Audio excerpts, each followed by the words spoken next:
This happened 2 summers ago when I was 19, still living in my parents' house in our quiet suburban neighborhood. They were homebodies, always tending to the garden or tinkering in the garage, so when they left for a weekend to visit my aunt, it was a shock. A whole house to myself, a first in my life.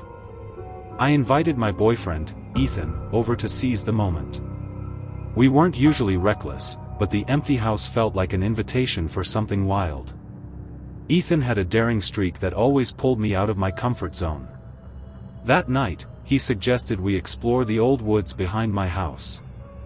There's a trail that leads to a clearing, but it's overgrown, and locals avoid it after dark, whispering about strange noises. I protested. The woods creeped me out, but Ethan's grin and a playful nudge convinced me. We grabbed a flashlight and ventured out, the air thick with the smell of damp earth and pine. The trail was claustrophobic, trees clawing at the sky, swallowing the moonlight. We reached the clearing and lay on a blanket, staring at the stars. For a moment, it was peaceful. Then the crickets stopped. Dead silence.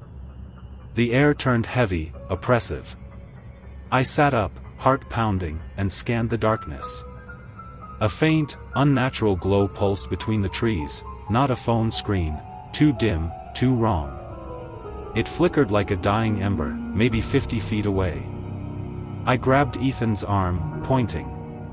He squinted, then laughed it off as a camper's lantern. But I knew no one camped here. These woods were private, and the nearest neighbor was a half-mile away. The glow pulsed again, closer now. I whispered we should leave. Ethan, sensing my fear, nodded. We scrambled to pack, the flashlight shaking in my hand. As we hit the trail, a low hum started, like static from a broken radio, vibrating in my chest. Then came the footsteps, heavy, deliberate, crunching leaves behind us. I swung the flashlight, but the beam caught nothing. The hum grew louder, unnatural, like it was coming from inside my skull. Ethan gripped my hand, urging me to move faster. The footsteps matched our pace, always just out of sight. My skin crawled as we neared the backyard. I glanced back and froze.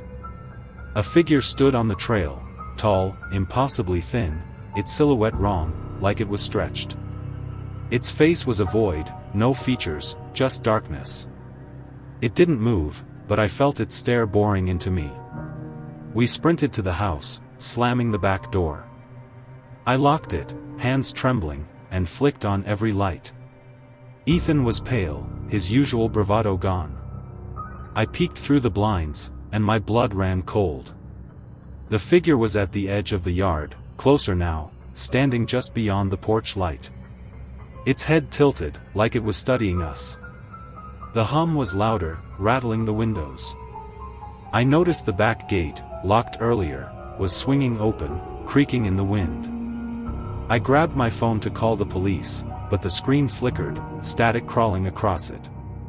Ethan yanked me away from the window as the hum became a low, guttural growl. The police arrived in 20 agonizing minutes, searched the woods, and found nothing, no footprints, no trace.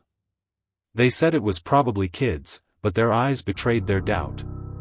We barricaded ourselves in my room, the hum fading but never stopping. At 3 a.m., I woke to scratching at the window. Slow, deliberate, like nails on glass. I didn't dare look. Morning came, and the scratching stopped. I checked the gate. Carved into it, deep and jagged, was a symbol, a crooked spiral with slashes through it, like something ancient and wrong. The police had no answers. My parents, when they returned, dismissed it as vandalism.